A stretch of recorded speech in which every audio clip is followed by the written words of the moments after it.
रात का समय था और चांदनी पूरी तरह से गायब थी। गहरे बादलों ने आकाश को ढक लिया था, जैसे कोई रहस्यमयी ताकत अंधकार को और भी घना बनाने पर तुली हो। किसी साधारण रात की तरह दिखने वाली इस रात की शुरुआत में गांव के लोग अपने अपने घरों में सिमट गए थे। किंतु ये रात साधारण नहीं थी। आज वो दिन था जब विक्रम को इस गांव के बारे में सब कुछ पता चलने वाला था। विक्रम एक युवा पत्रकार था जिसने सुना था कि इस गांव में कुछ असामान्य घटनाएं घट रही है। वह हमेशा ऐसी कहानियों की खोज में रहता था जो उसके अखबार को सनसनीखेज बना सके। इसीलिए उसने तय किया कि वह इस गांव में एक रात बिताएगा और यहाँ की सच्चाई को सबके सामने लाएगा। गांव का नाम कालीपुर था और इसके बारे में कहा जाता था कि यहाँ रात में कुछ अदृश्य ताकतें घूमती हैं जिनसे बचना लगभग असंभव है। जब विक्रम गांव में पहुंचा तो उसने देखा कि वहां एक अजीब सी शांति थी। गांव के लोग किसी अनजान भय से कांप रहे थे। कोई भी उसके सवालों का सही उत्तर नहीं दे रहा था।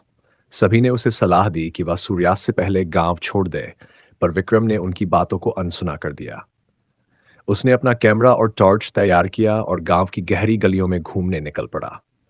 जैसे ही रात गहराई, गांव की हवाओं में एक अजीब सी ठंडक और भारीपन महसूस होने लगा।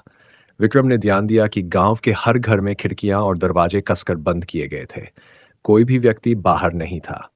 उसने सोचा कि वह इस रहस्य को कैमरे में कैद करेगा और धीरे धीरे गांव के केंद्र की ओर बढ़ने लगा। गांव के बीचों बीच एक पुरानी टूटी फूटी हवेली थी जो सालों से वीरान पड़ी थी। गांव के लोग इसे भूतिया हवेली। विक्रम को लगा कि सच्चाई शायद इसी हवेली में छिपी है। वह हवेली के अंदर गया। वहां की दीवारें दरारों से भरी हुई थीं और फर्श पर धूल और जाले जमा थे। हवेली में प्रवेश करते ही उसे एक अजीब सी गंध आई, जैसे कोई पुरानी चीज सड़ रही हो। विक्रम ने अपनी टॉर्च चालू की और आगे बढ़ा। हवेली में हर कदम पर उसकी हड्डियां कांपने लगीं। उसे ऐसा महसूस हो रहा था कि कोई उसे देख रहा है। अचानक उसके कैमरे की बैटरी अचानक खत्म हो गई। उसने बैटरी चेक की, पर वह पूरी तरह से चार्ज थी। तभी उसे एक ठंडी हवा का झोंका महसूस हुआ जो उसकी रीढ़ तक सिहरन भेज गया। वह जैसे ही आगे बढ़ा, उसे एक कमरे के अंदर हल्की सी रोशनी दिखाई दी। उस रोशनी के आकर्षण में वह कमरे के पास पहुंच गया।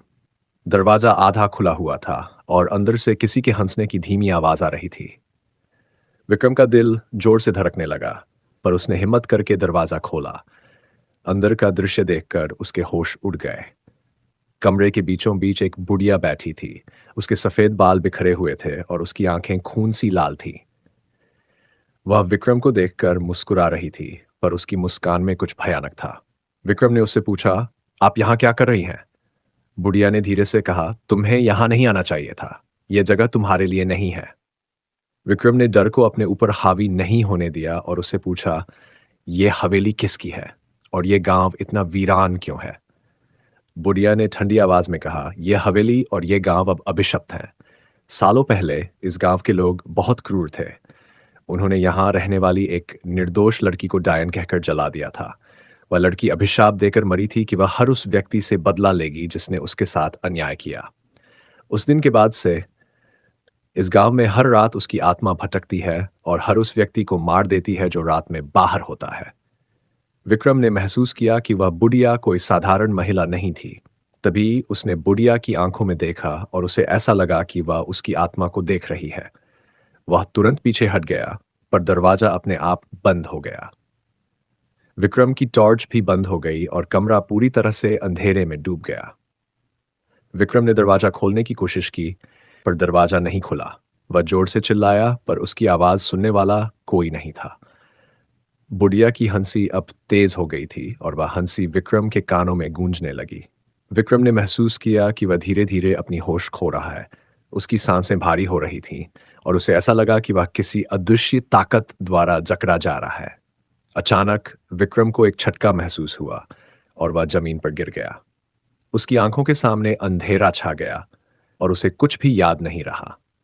सुबह जब गांव के लोग जागे तो उन्होंने विक्रम को हवेली के बाहर बेहोश पड़ा पाया। उसके चेहरे पर खौफ साफ दिख रहा था और उसकी आंखों में गहरी काली छायाएं थीं। किसी तरह होश में आने के बाद विक्रम ने उस रात का कोई भी वाकया याद करने की कोशिश की, पर कुछ भी याद नहीं आया। वह सिर्फ इतना जानता था कि वह उस रात कुछ ऐसा देख चुका था जिसे शब्दों में बयां करना मुश्किल था। विक्रम ने उस दिन के बाद कभी उस गांव का नाम नहीं लिया। उसने वह गांव तुरंत छोड़ दिया, पर वह रात और बुढ़िया की हंसी उसकी जिंदगी में एक डरावना साया बनकर हमेशा के लिए रह गई। विक्रम का अखबार भी उस रात के बारे में कुछ नहीं छाप सका, क्योंकि वह कहानी कभी विक्रम के होठों से बाहर नहीं निकली। इस कहानी ने विक्रम की जिंदगी को हमेशा के लिए बदल दिया। कालीपुर की हवेली और उसके भयानक रहस्य आज भी अनसुलझे हैं। कहते हैं कोई भी उस रात की सच्चाई को जानने के लिए दोबारा उस गांव में जाने की हिम्मत नहीं जुटा पाया।